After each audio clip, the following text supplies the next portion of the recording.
So welcome everyone to the Tuckshop Network meeting around drinks and smart choices. So we are the Queensland Association of School Tuckshops. Some of you are members, some of you are not. So if you're not a member, please feel free to jump on our website and have a look around at all of the different things that we offer to members in terms of training and resources and other services only available to members. These Tuckshop Network meetings are available freely to anyone in Queensland. This is through funding from Health and Wellbeing Queensland to run these meetings throughout the year. If this is your first meeting, welcome. We hope that you come back, and we're always looking for topics that people are interested in hearing about from us. Because these meetings are funded by Health and Wellbeing Queensland, the main purpose is to look at opportunities to improve the implementation of smart choices, but also just healthy menus in general in tuck shops.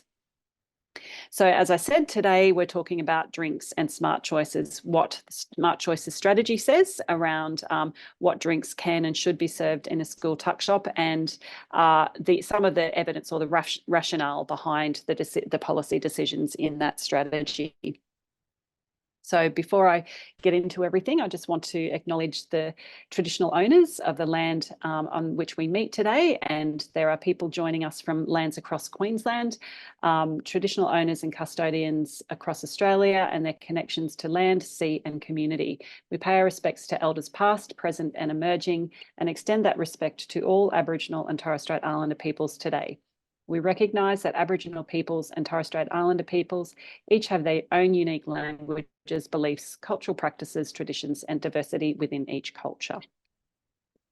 So just moving on to introductions. Normally, when we don't have so many people, I would go around the room and get everyone to introduce themselves, but I think that would take far too much time today. So I'll just introduce myself. I have been working here at QWOS now for almost 3 years. I started in the role as Senior Project Officer, and upon the retirement of Chris Ogden at the end of last year, I've taken on the role of Chief Executive Officer. But I'm still very much a project officer, delivering the Healthier Tuckshop Support Project as funded by Health and Wellbeing Queensland, and also deliver a lot of the QWOS member-based services as well. My background is that I am a trained dietitian. I've been working in public health policy, in advocacy, in NGO world. So I worked at the Heart Foundation for many years. I've worked in the Department of Health on policy development, policy related to healthy food and drink supply in health settings, so hospitals and that sort of thing, not for patients, but for visitors and staff that work in those settings and visit those settings. And as I say, came to QWOS a couple of years ago to work here. So I have a huge passion for healthy food and drink supply in settings that Queenslanders and Australians live, work, play and age. There's food and drink supply policy and strategies across lots of different settings in the community. Some of them are mandatory, some of them are just highly recommended. And that's where my interest, I guess, in smart choices comes from, and my interest in supporting healthy menus in school tuck shops. So just an overview of the meeting today. I'll give you a little bit of an update on what's been happening at QWOS, and then a bit of a review of smart choices as it pertains to drinks in the tuck shop. I'll go through the evidence around why the policy or the strategy says certain things can and shouldn't be sold in school tuck shops, and go through some popular drinks that we see quite often in school tuck shops that are categorised as red, and talk through why those products are categorised as red. And then, as I say, try and leave lots of time at the end for any questions and discussion around any confusion or any drinks that you've come across that you'd like a bit more information on. And just a disclaimer, if they're drinks that I haven't seen before or don't know the nutrition information around, I will need some time to have a look at those drinks. So just a cost update. Hopefully everyone online will have seen our Talking Tuckshops digital magazine. We send that out in term 1 every year.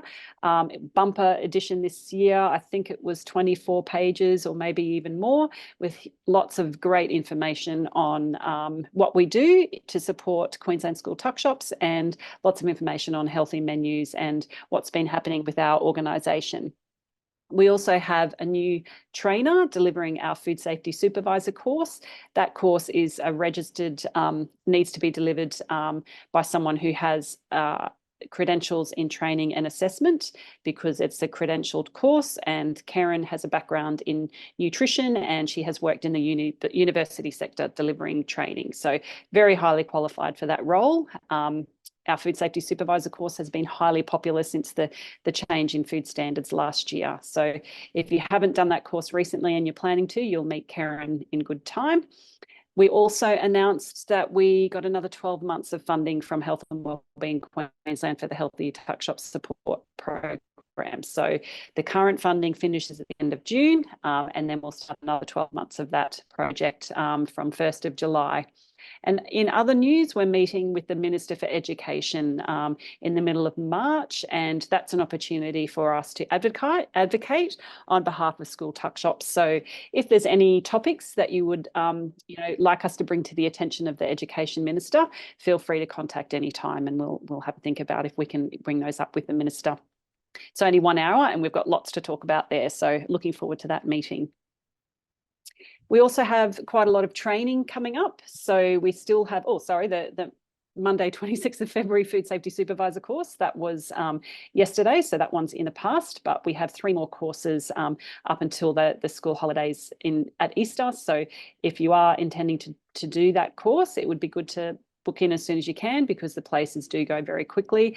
All of these dates and how to register is all on our website. You don't need to be a QOS member to do the Food Safety Supervisor course. So anyone is free to do those, even people not working in tuck shops. Sometimes we have people who work in other settings that are looking for a really nice, friendly face-to-face course. So we take registrations from a few different places. We also have our convener course coming up on the pupil-free day of Thursday, 11th of April, and just received notification on Friday that one's now full. But we still have some places in our Pathway to Profit course, which is on Friday, the 12th of April. Both of those are face-to-face in our office in Coorparoo in Brisbane. And the convener course and Pathway to Profit course are only available to QOS members. Okay, so moving on to smart choices. So I'm sure everyone on the meeting today has heard about smart choices, which is why you're here.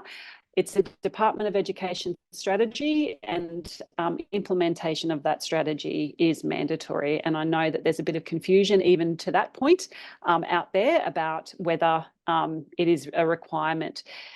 Even though it's a mandatory strategy, there is absolutely no monitoring of that strategy or any reporting. We are funded by Health and Wellbeing Queensland, and we also get a bit of funding from the Department of Education to help tuckshops implement that policy. However, we don't report to the department around what we see out in tuckshops. And when we do our menu health check services for our members, that's just for a member-based service. It's not for sort of monitoring of that policy at all.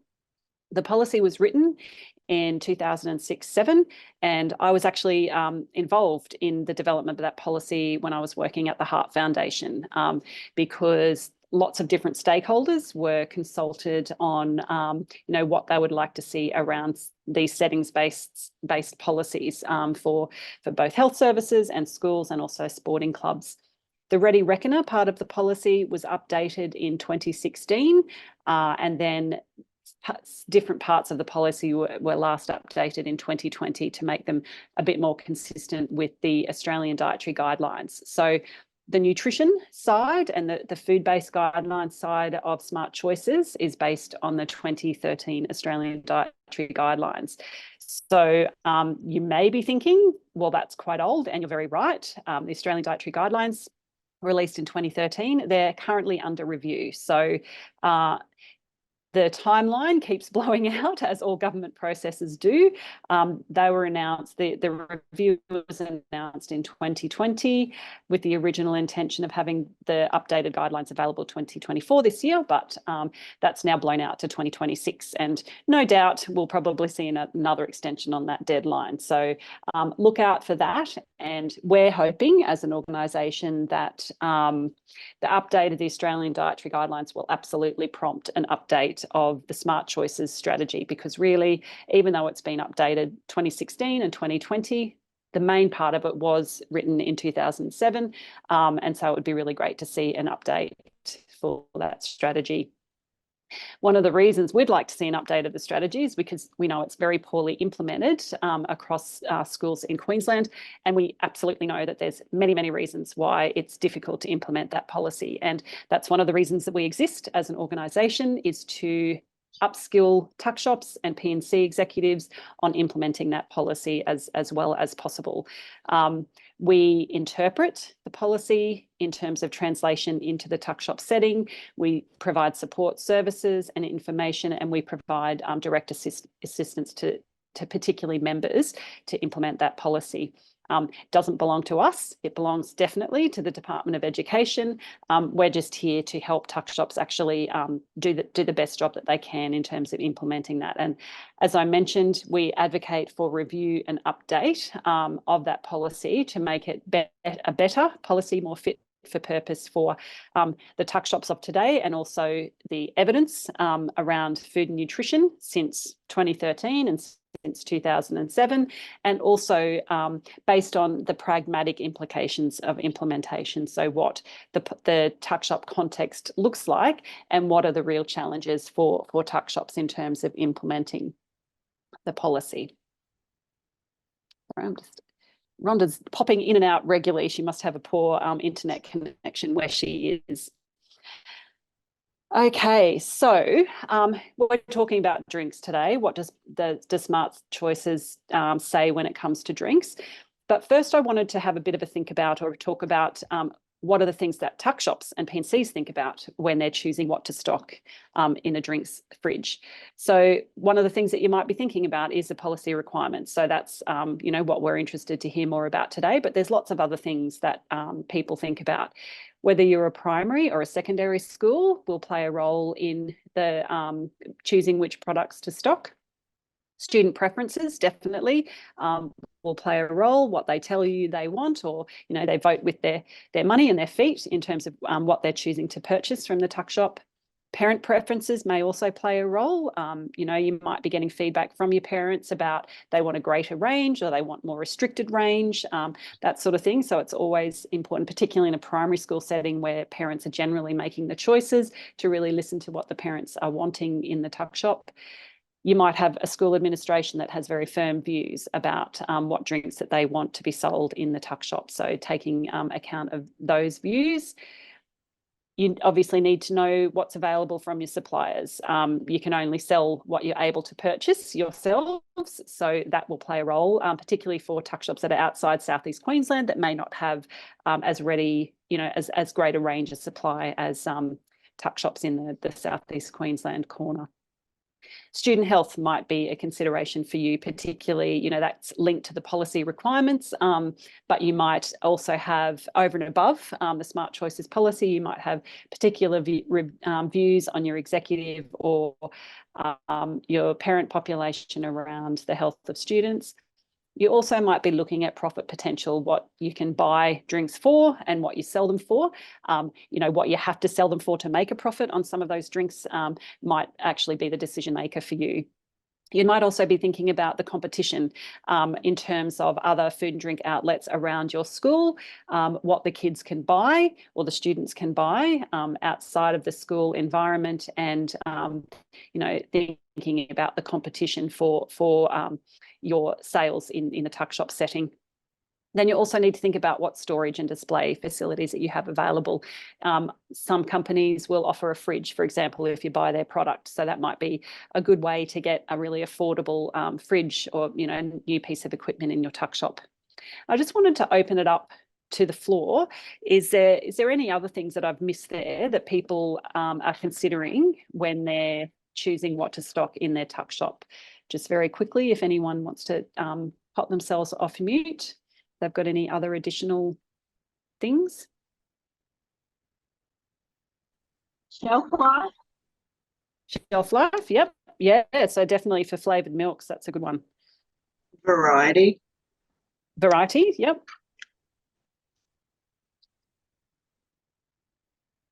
Anything else? Storage. Oh, sorry, you've covered that. Yep, whether it needs to be refrigerated cold storage or not. Refrigerated. Yeah, refrigerated storage is a big one, because if you don't have a cold room, there's a limit to how much of drink you can keep on stock as well. Anything else? The reason why I'm asking these questions is because not if, but when it comes time for a review of smart choices, Quast wants to be really informed by our target audience about what are the things that they need to think about when they're running their tuck shops. And so all of this information is really important for us to be able to provide informed commentary on any changes that are coming up around the strategy. Okay, so what does smart... Oh, sorry. Yep. I was just going to say, one recent issue we had where a primary school was like usability. We got a batch of water that the children couldn't get the lids off. So sometimes packaging is a bit of a thought. Can't change most of it, but it's just, we give it a little bit of a thought if we're changing. Yeah, we also look at what the drink is. Like, the school doesn't want cans, so we don't have anything. Okay. Yeah. That. And glass probably is something that most schools would want to be avoiding. Yep. So plastic bottles possibly most popular rather than cans, and definitely less so with the glass bottles. Yep. Okay, thank you. So what does Smart Choices, the strategy, say about drinks? So obviously it's a traffic light strategy, and it's separated into green, amber and red. So green drinks are basically any of those which are plain, low or reduced fat milk and soy drinks with no added flavouring, and then plain water, which can be still, spring or sparkling with no added flavouring. So they're the only drinks that are currently able to be signposted as green options. Anyone who's keeping across what's happening in other states and territories may have seen that WA has just updated the criteria for their school-based policy, and all dairy is now considered to be green, regardless of whether it's full fat or reduced fat, which is a bit of a surprising change, given that the Australian Dietary Guidelines still recommend reduced fat dairy for over twos. However, the Heart Foundation released a position statement on dairy in 2019 and basically said that full fat dairy products have a protective effect around cardiovascular disease in terms of the saturated fat content compared to saturated fat from other sources. So that was the reason why WA moved from reduced fat dairy only being green to all full fat dairy being green. So that's one of the considerations. For example, if there was a policy update in Queensland, one of the things that we would be thinking about is looking at that evidence. Amber drinks, so all plain full fat milk and soy drinks with no added flavouring, and all flavoured milk, whether it's reduced fat or full fat, to a maximum serve size of 500 mils. If it's a coffee style flavoured milk or even, a milky coffee made in a coffee machine, these drinks can only be served in secondary schools and to a maximum serve size of 375, and that's really to control the amount of caffeine that's being served. Fruit and vegetable juice, at least 99 to 100% fruit or vegetable juice, non-carbonated with no added flavouring, and the maximum serve size for that is 250 mils. And then any other drinks basically are classified as red. So that's all sugar sweetened drinks, soft drinks, anything with intense sweeteners or artificial sweeteners, excluding milk drinks, anything carbonated apart from your plain water, and so juices and other carbonated drinks, whether they're a mineral water, flavoured mineral water, or any other type of carbonated drink, all cordials, all flavoured waters, vitamin and nutrient waters, sports drinks, and waters, fruit drinks, iced teas, and similar. And what's not listed there is energy drinks, because when the strategy was written, energy drinks weren't really that common, but now we know they're everywhere. So again, an update of the strategy would allow for some guidance around energy drinks as well. So that's what the strategy says. And then the Ready Reckoner, as a supplement to the Smart Choices strategy, really makes it even clearer. So according to the Ready Reckoner, the only drinks to be supplied in schools are plain water, which can be still, spring or sparkling without any added flavouring. Juice, at least 99% non-carbonated fruit or vegetable juice without added flavouring, and that includes slushies or crushed ice drinks made from 99 to 100% fruit juice, at a maximum serve of 250 mils, and an added requirement for those slushy type drinks that they're only fruit flavours, so not bubblegum, not lemonade, or any flavours that are reminiscent of soft drinks. And then with the milks, plain or flavoured, full fat or reduced fat, including hot milk drinks like Milo, hot chocolate, and milky coffee drinks. But again, only in secondary schools for the caffeine containing drinks, 375 mils max, and no syrups added, no sugary syrups added. So that's what the policy says around drinks and smart choices. So now I just want to go through some of the evidence or the rationale for those decisions around smart choices. So the first thing to go to is, again, slightly outdated Australian dietary guidelines. Hopefully everyone has seen the Australian Guide to Healthy Eating, the image of the plate, and down in the bottom right-hand corner are all of these drinks, foods and drinks, and these are called the discretionary drinks. So these are foods and drinks that do not fit into the 5 food groups considered not necessary for a healthy diet. Discretionary foods may be too high in saturated fat and or added sugars, added salt or alcohol, and low in fibre, generally speaking. These foods and drinks are too high in kilojoules or energy and very low in essential nutrients. So they're known as energy-dense, nutrient-poor foods and drinks. And the problem in Australian diets is that they can, and in fact do, take the place of other more nutritious foods. So I've just got a couple of little brief graphs on the right-hand side of that slide. In the last National Nutrition Survey, where they asked thousands of Australians what they ate and drank in the day before the survey. And this was done quite a number of years ago now, and we know that these numbers, unfortunately, are getting worse. What we found is that 4 to 8 year olds are getting 37% of their total energy or kilojoules or calories intake from these discretionary foods, which are energy dense and nutrient poor. So they're taking the place of more nutritious foods. For 9 to 13 year olds, that's going up to 39% of their energy. And for adolescents, teenagers, 41% of their daily energy or calories are coming from these energy dense, nutrient poor foods.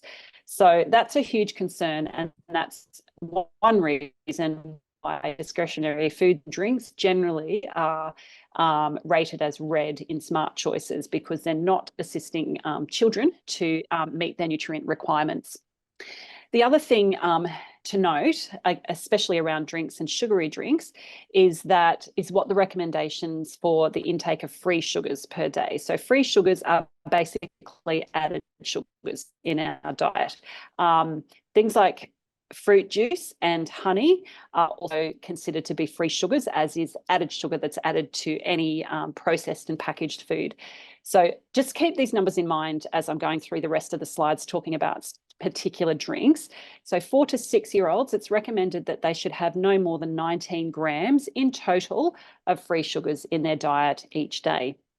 7 to 10 years, it's around 24 grams. And from 11 years up until adult, it's around 30 grams. And that's based on a proportion of their energy coming from free sugars, which is around no more than 10%.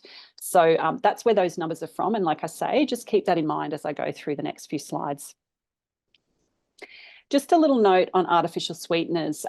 Smart Choices basically says that any products that have artificial sweeteners or intense sweeteners added should not be served in a school tuck shop, and apart from flavoured milk and yogurts and custards. And the reason for that is because the milk or the dairy component is highly encouraged. We know in Queensland that children are not eating enough dairy. So the evidence around artificial sweeteners, particularly for artificially sweetened drinks, the Australian Dietary Guidelines talks about artificial sweeteners and says that they can be provide a useful alternative to drinks that are high in added sugars, but artificially sweetened soft drinks are still acidic and may erode tooth enamel, so only drink them sometimes and in small amounts. And that's the messaging around all discretionary foods and drinks, is to only have them sometimes and in small amounts. The World Health Organization updated its guidance around non-nutritive sweeteners or artificial intense sweeteners in terms of using those products to help manage body weight. And what they did a review of all the assessment, of all of the research around artificial sweeteners in diets across the world. What they found is that replacing the sugar with artificial sweeteners can reduce body weight in the short term, but in the longer term is associated with increased risk of obesity, type 2 diabetes, cardiovascular disease, and mortality. So basically, artificial sweeteners are not the answer, I guess, to the overweight and obesity that we're seeing in Westernized societies, like we thought they might be when they first emerged into the food supply. The Cancer Council also has something to say around artificial sweeteners and risk of cancer, because there has been, regularly over time, connection between artificial sweeteners, intense sweeteners, and cancer risk. And so what they found when they did a review of all of the international evidence is that there's not strong evidence that intense sweeteners that are permitted in the food supply cause cancer or are unsafe to eat and drink in the amounts typically found in our food supply. What they did find is that these sweeteners are usually found in foods that are not recommended as everyday foods. So, for example, soft drinks, snack foods, and confectionery products. So really, they should be avoided on that basis, that those foods are not adding any good nutrition to our diets and probably should be avoided anyway. So that's just a bit of a review of the evidence around artificial sweeteners. So moving on to different types of drinks that are mentioned in Smart Choices. I get a lot of questions when I go out to tuck shops and when I talk to people about menus, why fruit juice can be served on a tuck shop menu when we know that it's full of sugar. So the main reason that it is included as an amber food in Smart Choices is that it is considered to be a serving of fruit, according to the Australian Dietary Guidelines from 2013. So, but what the Australian Dietary Guidelines says about fruit juice is that it should only be drunk occasionally, as it is acidic and can increase the risk of dental erosion. It also has less fibre than the fruit that it comes from and less other healthy nutrients than the whole fruit that it comes from. So you can see there I've circled this. That's a little image from the Australian Guide to Healthy Eating, and basically says that one serve of fruit juice is 125 mils. So that's a very, very small serve. If you think about the juice sometimes that you get on a flight, that's about 100 to 125 mils. So that's actually the portion size as recommended in the Australian Dietary Guidelines. But you can't imagine selling a drink of that size in any retail environment, including the school tuck shop, which is why the serve size permitted as amber in Smart Choices is actually 250 mils, which is counted really as 2 serves from the fruit group in the Australian Guide to Healthy Eating. So just to note there that all juices contain potassium and magnesium and can also be a source of vitamin C and folate, depending on which fruit they come from. So even though we know that fruit juice is a source of those free sugars, and so 125 mils, which is the serve size from the Australian Dietary Guidelines, has around 11 grams of free sugars. 250 mils has 22 grams of free sugars. So if you're a child of 4 to 8, you're going to blow all of your allowance if you drank a 250 mil drink of 99 to 100% fruit juice. You'd basically be consuming all of your free sugar allowance in one drink, which is why we say, only sometimes in small amounts for juice. but they are a source of some nutrients. So they're not completely nutrient devoid of nutrients. They can be seen as energy dense, but they're not nutrient poor. They do have some nutrition in them. So that's, I guess, the reason why fruit juice can be considered to be a sometimes or amber food on the tuck shop menu. So moving on to fruit slushies, again, if you've made a fruit slushie or used these products, you know that you basically get this full-on sugar syrup that you're adding to an ice mixture in the machine. And it can be quite confusing when, you know, you've got this intensely sweet syrup, which basically looks like sugar or free sugar. So if the policy says fruit juice is allowed, and if these products are made from 100% fruit juice up to a serve size permitted, which is 250 mils, then they need to be classified as amber as well, based on the policy. So that's just an image there of a product that has both a sugar added version and a 100 or 99% fruit juice version. So you can see the difference there is one is mostly sugar with reconstituted apple juice, and the other one is reconstituted pear juice at 99%. There's also a slight difference in the total sugars. So for the sugary one with the added sugars, it's 31 grams per serving of that. And for for the fruit juice based one, it's 26 or 27 grams, which is not a huge difference, but slightly less for the fruit based product. Carbonated fruit juice. And this one seems to be the one that is of most causes most confusion in the tuck shop environment. Why is it that fruit juice can be served and fruit slushies can be served, but carbonated fruit drinks or fruit juices can't be served? And there's an added risk, I guess, around carbonate. Well, a couple of things to note around carbonated fruit juices. The first is any carbonated drink, so even carbonated water compared to plain water, is slightly more acidic than your plain variety. Juice is an acidic product as well. So you've got the combination of the carbonation and the acidic juice, both increasing the acidity of these drinks. And then when you add sugar into that mix, which is the fruit juice, the fruit sugar, that increases the risk of dental erosion more than just fruit juice on its own compared to a carbonated fruit juice. The sugar content in the carbonated juices interacts with bacteria in the mouth to form an acid, and then this acid adds to the acidic nature of the drink and can dissolve the outer enamel and weakens the tooth surface, causing tooth decay, and young children are at higher risk of developing tooth decay and erosions. So that's one reason why carbonated juices are considered to be red in Smart Choices. And the other really important reasoning is that the packaging and the mouthfeel of these products basically mimics and encourages the desire for sugary soft drinks. So that's a reason. Sorry, I'll just turn this phone down. That's a reason why these carbonated drinks are considered to be red in Smart Choices.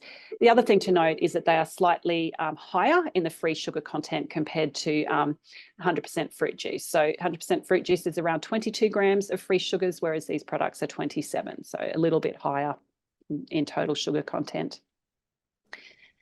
The other question I get a lot is why flavoured milks? Why can they be served? What's the difference between them and a sugary soft drink? They all have the same amount of sugar. The thing to note about flavoured milk is that it's in the dairy group.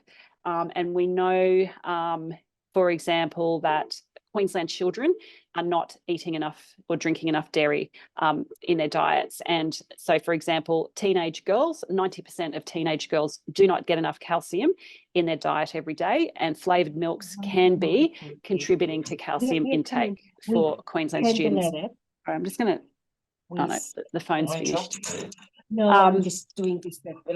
If you don't mind just popping yourself on mute, that would be great. So all reduced fat and full cream milks, plain and favoured, long life milks, powdered milk, etc., are all within the dairy group, and all dairy products are a good source of calcium, protein, iron, iodine, vitamin A, and all of those good nutrients. So with that little bit of sugar that's added to flavoured milks, also comes a lot of really important nutrition and important nutrients that Queensland children aren't actually getting enough of in their diet. The other thing to note is when you look at the nutrition information panel for flavoured milks, you will see that in a 250 ml serve, there's 22 grams of sugar. What nutrition information panels can't do and aren't required to do against the guidelines or the food standards in Australia is to differentiate between the free added sugars and the intrinsic sugars that are already present in the product. So with 250 ml serve of flavoured milk, 10 grams of that 22 grams is added into the milk, and 12 grams of that is intrinsic sugar in the form of lactose, which is the type of sugar that's in milk. So even though it looks like it's got the same amount of sugar as a fruit juice, it actually has less of that free sugar added, and it's got more of that intrinsic sugar or the lactose, which is, you know, a healthy type of sugar present in lots of different dairy products. So that's the difference between juice and flavoured milk. So now I just want to go through quite a few of the common popular red drinks that we see when we go out and visit tuck shops or we answer questions about, and just talk about why they're considered red against smart choices. So you can see on that slide there, Groove, highly popular carbonated flavoured drink in lots and lots of tuck shops across Queensland. There's a couple of reasons why that product is considered red. Probably the main one is it does contain the intense sweetener, the additive 955, or also known as sucralose. So that's why that one is red. Focus on sports water. It's a flavoured water. It contains added sugar in the form of fructose, and it contains 16 grams of that added sugar per 350 ml serve. So that's why that one is considered to be red. Crazy lemon. I'm not sure why people think that this one doesn't have added sugar. If you have ever drank lemon juice, you would know that it's pretty unpalatable unless it has sugar added. So a 250 ml serve of Crazy Lemon still has 21 grams of sugar added. So that's why that one is red.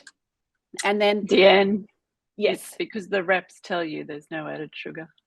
Yes, that is absolutely correct. I didn't really want to drop the reps into it, but we know that there's lots of reps from different suppliers out there telling tuck shop conveners and telling P&Cs that these drinks are amber, according to Smart Choices, or sometimes even green. I probably should have said some of that confusion comes from the fact, unfortunately, that there is different nutrient criteria across different states and territories in Australia. And that's something from a public health nutrition perspective, I've been working on for many years with my colleagues in other states and territories to try and to get policy harmonisation between states and territories to make it easier. You know, I don't necessarily always want to talk about making things easier for food companies, especially those that are, you know, producing lots of highly processed foods, but it would be much easier for food companies and less confusing for the people they're selling to if the criteria were the same across all jurisdictions. And then something that's amber in WA would be amber in Queensland, would be amber in Victoria. But unfortunately, that's not the case. And so it's really important that you are armed with the knowledge about what is red or amber in Queensland, rather than being guided by your supplier who, let's face it, they're there to sell a product. They're salespeople, and they will tell you what you want to hear, especially when you're looking at having more variety in your drinks. Oh, okay, if you say so, I'll sell that in my tuck shop because it's amber. Always look back at the policy and make sure. And, you know, this meeting or the recording of this meeting is available online. So, you know, you can always go back and have a look at it. And sorry, the last one on that slide is the flavoured carbonated water, the Mount Franklin Lightly Sparkling. And I haven't found any other examples of a similar type of product apart from that brand. That one has no sugar and no artificial sweeteners. And so from a rationale or evidence perspective, I actually don't see many reasons why that one couldn't be served in tuck shops based on, you know, the rationale for no sugar, no artificial sweeteners. However, what I will say is that the last time the policy was updated was in 2020, the Ready Reckoner 2016, and this product wasn't really around very much, or, you know, wasn't very popular back then. So the policy just doesn't really cater for some of these new products that are on the market in the last 5 years or so. So that's probably why. And again, if and when Smart Choices is updated, there'll be an opportunity for the consultation, hopefully, and we'll certainly be putting in a case for, well, you know, for these drinks that just have natural flavouring added and they're just basically a sparkling water with no sugar, you know, I don't really see a reason why these ones couldn't be served in a tuck shop environment. But at the moment, they're still wet. So the drinks on this slide, for the Up and Go liquid breakfast drinks. Sorry? Or you're not coming through. Can you hear me better? Yes, I can now. Yep. The only other thing would be, because it's in a can and looks like a soft drink, like you said, that other carbonated juice. But, yeah, potentially it's encouraging that mimicking of soft drink. Yeah, potentially. Yep. Yeah. All right, so Up and Go, that's actually, according to the Food Standards Australia, Up and Go is, or sorry, the FSANZ Food Standards Code, Up and Go is classified as a formulated supplementary drink, which are designed to meet the specific dietary requirements of sports people. So even though it's a liquid, marketed as a liquid breakfast drink, when you look at how it's designated within the food code, it's actually one of those products. And what the food code says about those products is that they're not recommended for children. So that's why that one is red. And again, really confusing, because in a lot of other states and territories in Australia, that product is listed as amber. So that can be quite confusing, but definitely in Queensland, it's considered red, despite the fact it's got a 4.5 health star rating on there. The other one, refreshers, juices that have been basically diluted with added water. It's not 99 to 100% fruit juice, and it also contains artificial sweeteners. So that's why that one is considered to be red. Kombucha, I haven't seen too many of those in school tuck shops in Queensland. Certainly when I worked in health settings in the Department of Health, it was a very popular product, and it was considered to be red in health settings as well. One of the reasons for this is because the very nature of production of kombucha, if you've ever made it yourself at home with the SCOBY, is that it actually has to have sugar added to get that fermentation process. In a controlled environment where under proper commercial production, they can actually develop that product to the point where it has no sugar, but there is still sometimes a bit of remaining sugar in that. And also in that fermentation process, there is the chance of some alcohol forming. And so for those reasons, kombucha will always be a red product, particularly in the school environment. Especially, some of these brands, I think Remedy might be owned by Coca-Cola, and so they would have very good production controls in place to make sure that the product is consistent every time. But I remember when I worked in the health department, the environmental health section did a bit of a review and analysed a huge range of different kombucha products available on the market, and found that quite a few had alcohol in them, even though they weren't labelled as such, and quite a few, and the amount of sugar that was in them was quite varied as well. And the last one on that slide is the lemon iced tea.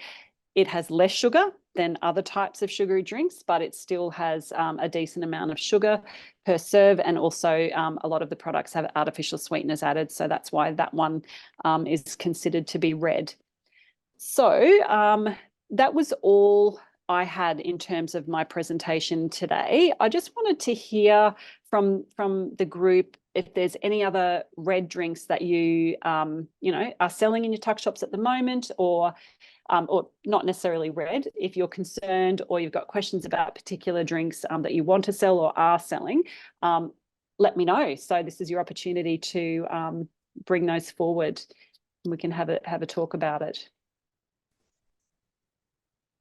I was told, it's Kathy here from Grey Park. I was told that the Milo Poppers were the same as the Up and Goes. Is that correct? The which poppers? The Milo poppers. Yes, yep. They're a formulated supplementary drink or food, actually food. Yes, as well. So they're in the same bucket as the Up and Go. And I think there was a Cocoa Pops one a little while ago, and any of those ones that are based on cereals are also considered to be formulated supplementary beverages. When it comes to Milo, the powder, adding that to milk, it's even more confusingly, it's considered to be a chocolate milk drink, which can be served under Smart Choices because it doesn't. It's not a formulated supplementary beverage in that instance. So that can be quite confusing. You can also control how much sugar is in a Milo that you add to hot milk as well, compared to the ready to drink ones that you buy in.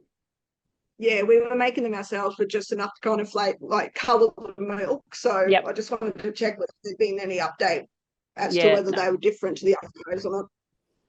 No. So if you're making it yourself from the Milo in the tin and adding it to particularly reduced fat milk, that would be a much better choice than the ready to drink versions, and cheaper as well. Okay, thank you.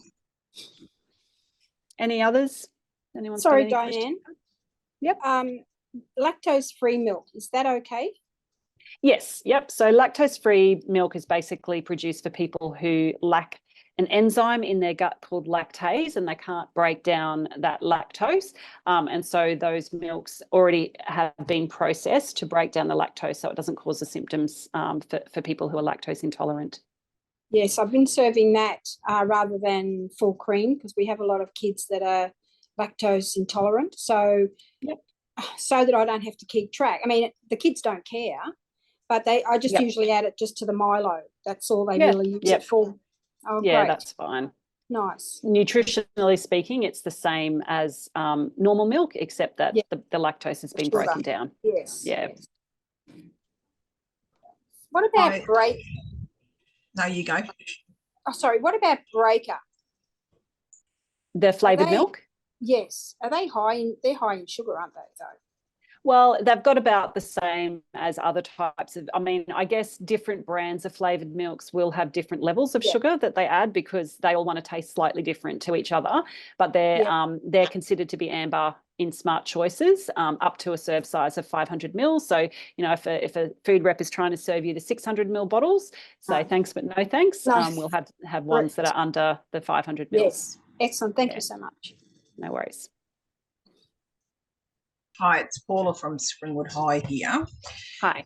It specifically says the Lipton lemon iced tea. Is that for all the other flavours, like the peach and the whatever else? I would consider they were worse, but we're going to end up with no drinks in our tuck shop.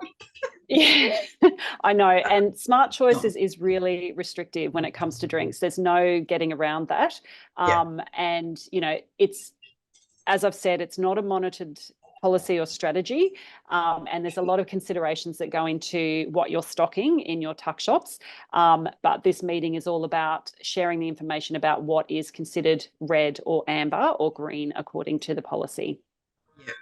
Yeah, that's fine. I get that. I'm just having a look through the chat to see if there's anyone who had a question there.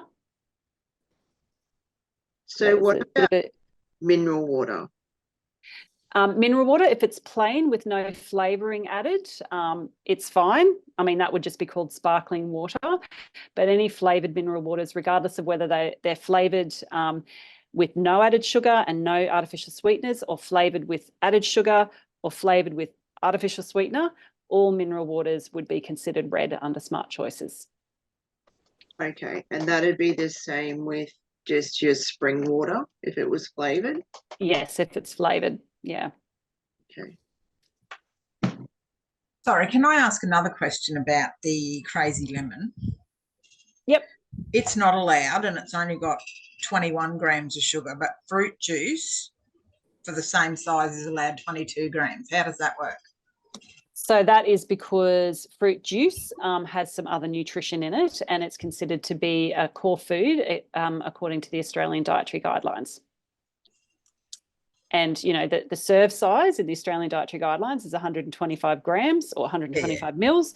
but nobody really sells drinks that small. So the 250 but that's what I say, like double a fruit juice is still more than Crazy Lemon. Yep. Yeah. And it says that it's real fruit juice. Well, Crazy Lemon, it does, the lemon component of it does come from real fruit, but then it has sugar added to make it palatable. And it is quite yummy. Yeah. It's still not nice. Okay, I just thought I'd clarify because I will get questions on that. Thank you. Yep. Yeah, no worries. Yeah, and can I ask, what for primary school, what fruit juices do you mainly see people selling? Just Juice poppers are quite popular, or the the Woolworths brand or the Coles brand or the the generic brands, as long as they're 100% juice. Daily juice in the smaller serve sizes. Probably the ones that are less freshly squeezed and pulp free are the ones that we see most commonly in tuck shops. Yep. Gotcha. So basically, just to clarify, it's really just plain milk, flavoured milk, some juice, and just plain water that we should be That's stocking. correct. Yep. Like I say, really quite restrictive. Sorry, I'm just getting through all of these questions here. There was a question, do we think compliance with smart choices will be tied to school funding? I really highly doubt that. I think,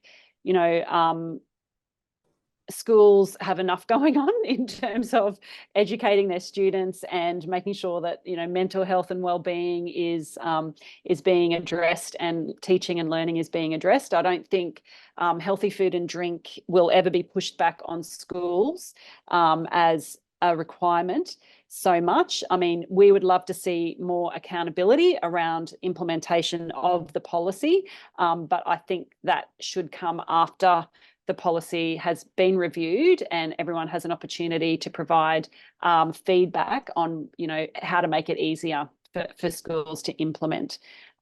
There's no point having a policy, I think, if you're not going to monitor implementation. It's like, I don't know if there's any other mandatory policies that schools just ignore or don't implement or don't report on. So I think it's, there's no point having something unless you're going to actually to make sure that people are doing it. Okay, so somebody's asked, how do you handle a principal that is of the belief that smart choices is just a guide and doesn't have to be followed? When the Ready Reckoner was updated in 2016, there was a bit of pushback and lack of consultation around the changes within the Department of Education and with suppliers as well. Unfortunately, with food and drink industry, there wasn't enough consultation with that sort of sector. So at that time, a letter went to all schools in Queensland, all principals in Queensland, saying that the changes to the Ready Reckoner can be implemented according to local needs. And that was basically to run down the stock that they had of the products that had been reclassified from amber to red. Now, that was 8 years ago now, so pretty much the stock should be run down of any of those products that were in excess. So that's an unfortunate sort of, I guess, outcome from that letter that went out. We're still hearing that principals believe that it's up to local discretion whether they want to implement the policy or not, and that's why you'll hear that. But if your principal's not interested in healthy menus in the tuck shop, it doesn't mean that you can't aim for that yourselves as a P&C and as a tuck shop convener. I think schools should look at like their bullying and all that sort of stuff. Like, do a trial, cut it all out, look at your results behaviour. Of your kids. Yeah, your behaviour. That's what. Thank you for that word. Yep. Like, it should be tied to a behaviour plan, because I bet you if you cut it all out, your behaviour plan's going to look different. We do hear anecdotally when tuck shops have changed what they're selling and introduced healthier menus, that the teachers notice a difference, particularly in that first session after break, if the students haven't been consuming lots of sugary drinks. And we know from the evidence that healthy food, healthy nutrition is absolutely connected to good learning outcomes, better academic outcomes, and also more ability to focus and to concentrate in class. Having some food in your belly at all helps to concentrate, but having healthy food over, the week and the days helps the brain work better. So yeah, it definitely can help with, academic outcomes and behaviour in the classroom. But, it's not all about what you sell in the tuck shop. It's about what kids are eating and drinking everywhere they go. Kids have access to junk food in every facet of their lives, which is why we think schools should be a safe place for them to get away from that junk food environment and be only exposed to things that are going to complement and benefit their learning and concentration outcomes in the classroom. Yeah, because they'll bring it from home at high school. It's Yep, different absolutely. as well. And or they'll buy it from the shop on the way into school as well. And it's really hard when you're doing the right thing in the tuck shop to see that. Yeah. But it's really what you want to be role modeling within your school environment. And, we also talk about a whole of school approach to healthy food. It's not just incumbent upon tuck shops, and Smart Choices is a strategy that's supposed to be encompassing all facets of food and drink provision across the school environment, not just what's sold in the tuck shop. But a lot of people just, push it onto the tuck shop and say, you do this, we'll keep giving lollies as rewards in the classroom. And, we'll keep, we'll teach about healthy nutrition in the classroom, but it's okay if, that they can have all of this junk food at sporting carnivals, etc. So, it's really important that schools implement a whole of school approach and not just block off the tuck shop as the only ones that have to do this. Something that we're considering at Quast, and there's a question here on the chat about they would love a guide from Quast on amber options available from suppliers. Something that we are thinking about is to develop a fact sheet on what Smart Choices says about drinks. On that fact sheet, it wouldn't have brands, but we could certainly have a look at what's available. And we'd really need help from our community to do that, because we only know, what we see in the tuck shops we visit, but Queensland is a huge state and lots of different suppliers. So we'd love to hear from you about what is out there, and then we can, help you make those decisions. Just having a look through the chat. Important consideration is how the parent body views tuck shop by and large. In our school, it's still a treat versus an everyday thing.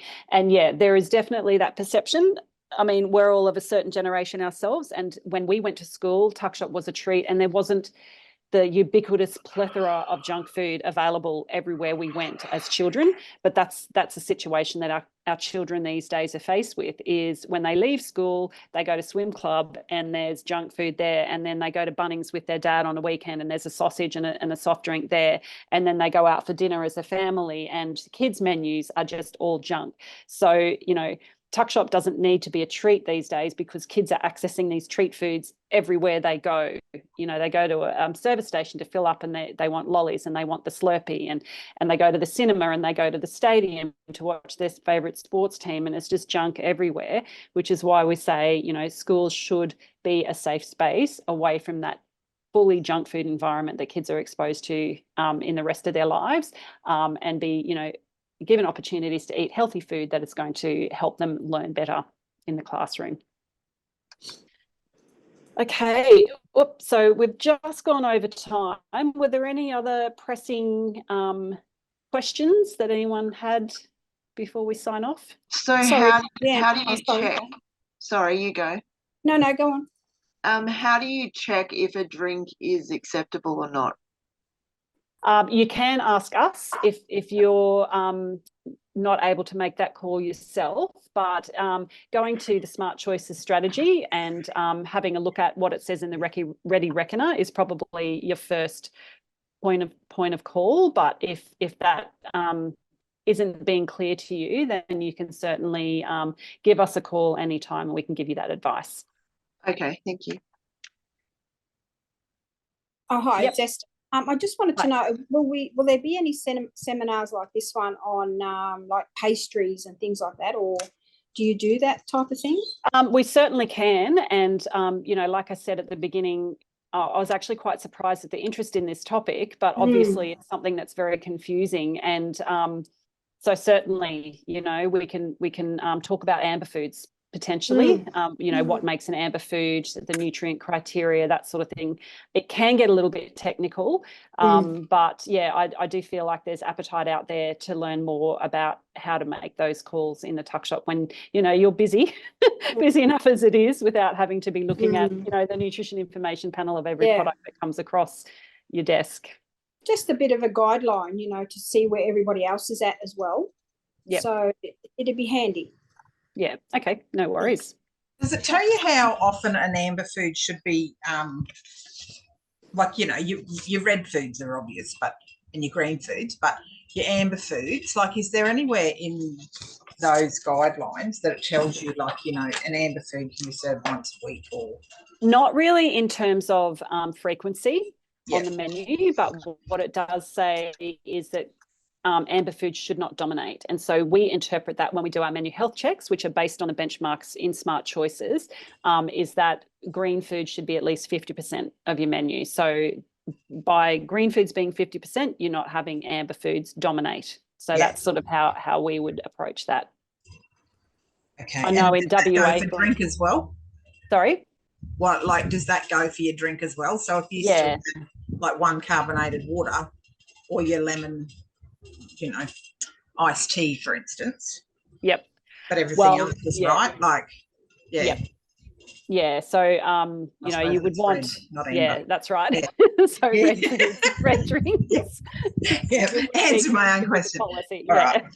Right. All right. Any last questions before we sign off? Okay, I'll stop sharing and just, wanted to say thank you everyone for your interest, and we will be posting the recording of this meeting on our website, and then hopefully we'll also offer another session as well for those who couldn't attend today. But thank you very much for your attendance and all your questions, and I hope it's been really useful for you. Bye everyone. Bye. Thank you.